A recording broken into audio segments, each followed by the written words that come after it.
L'angélique des estuaires, également appelée Angelica heterocarpa, est une grande ombellifère appartenant à la famille des Apiacées.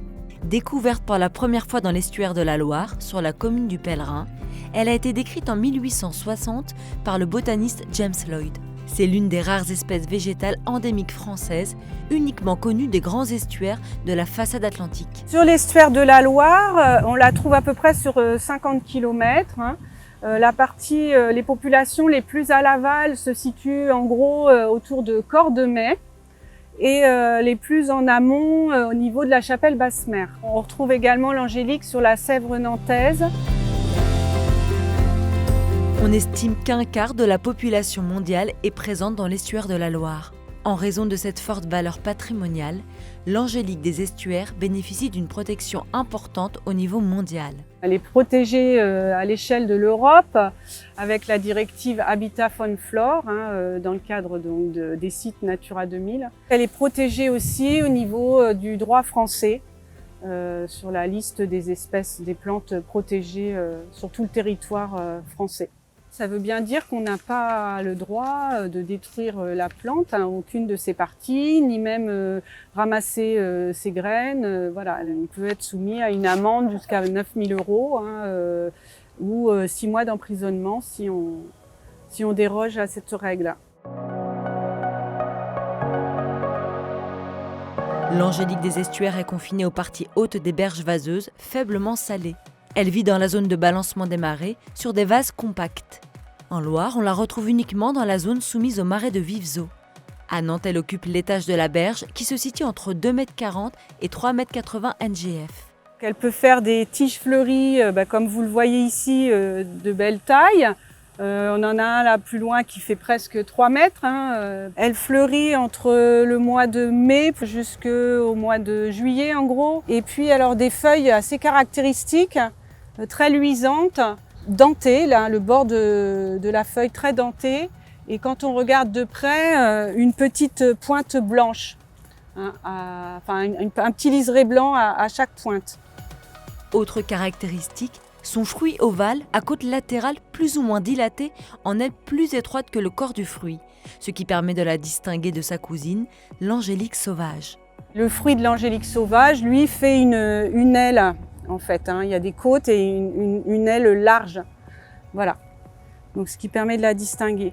Autre ombellifère avec laquelle il peut y avoir un risque de confusion, le Nantes safrané et l'Achnodiflore. La plus communément présente, c'est le Nantes safrané. Elle fleurit presque un mois avant l'angélique des estuaires. Et donc du coup, quand l'angélique commence à fleurir, elle est, comme on le voit, elle est en fruit, quoi. Bon, il y a le fruit qui est différent, si on le regarde de près, il n'a pas la même forme. Et puis le feuillage qui est quand même beaucoup plus découpé que l'angélique, qui a pas grand chose à voir. On se rapproche plus d'un persil là, mais il faut pas le confondre, pas le manger, parce qu'on est sur une plante toxique là. Une autre ombellifère qu'on trouve un peu plus souvent au contact inférieur, plus près de la Loire en fait, c'est l'Achnodiflore.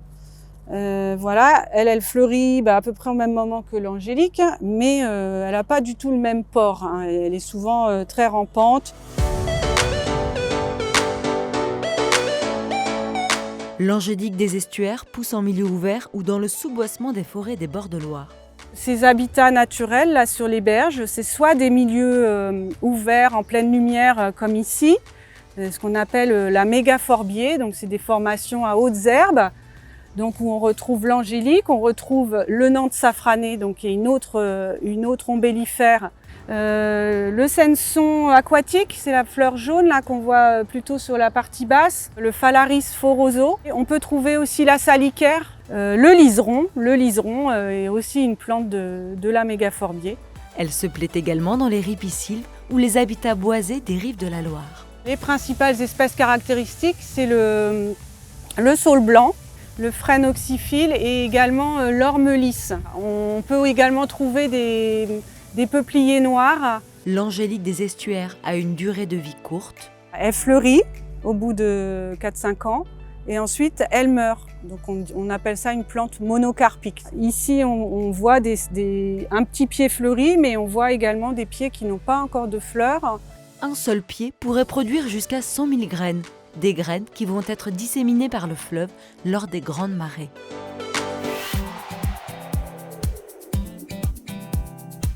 L'angélique des estuaires est aujourd'hui menacée par l'introduction dans le cortège des plantes d'espèces exotiques. Des buddleia par exemple, comme l'arbre au papillon ou le noyer du Caucase qui vont poser des problèmes de concurrence en fait avec l'angélique. Ponctuellement aussi des platanes, enfin des arbres ornementaux et surtout en milieu urbain, ils viennent coloniser les berges. Dans les herbacées, on peut aussi avoir des concurrentes et la principale en milieu urbain notamment, ce sont les renouées asiatiques qui vont faire des massifs très importants et qui vont concurrencer l'espace par rapport à l'angélique. Autre perturbation possible, le développement des ronces sur le haut de la berge, accentué par l'artificialisation des berges. Les ronciers peuvent alors retomber sur les berges où se situe l'angélique des estuaires et provoquer une mise en concurrence. Son habitat est également menacé par les fauches intempestives et le piétinement, notamment sur les zones de pêche. L'angélique des estuaires se gère très bien toute seule. Elle n'a pas besoin de fauchage pour maintenir son habitat en bon état de conservation. En ville, souvent, c'est des partis pris d'aménagement pour maintenir des zones ouvertes. Comme ici au quai François Mitterrand, on a choisi de maintenir une zone ouverte où les arbres ne s'installent pas. Donc ça veut dire que nécessairement il faut faucher régulièrement pour pas que les arbres se développent. Dans le cadre du plan de conservation de l'angélique des estuaires, le fauchage est soumis à autorisation. Chaque année, il y a un avis spécial d'autorisation de fauche donc qui est donné. Qui est rédigé par Nantes Métropole en collaboration avec le Conservatoire botanique. Le respect de ces dates permet de favoriser la dissémination par le fleuve lors des grandes marées des graines des plants coupés, à condition de bien laisser les produits de coupe dans la zone en question.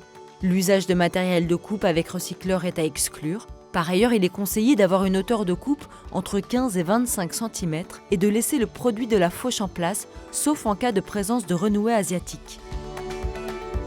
L'action de chacun contribue au maintien de ce patrimoine naturel exceptionnel et nous vous remercions de votre implication à nos côtés.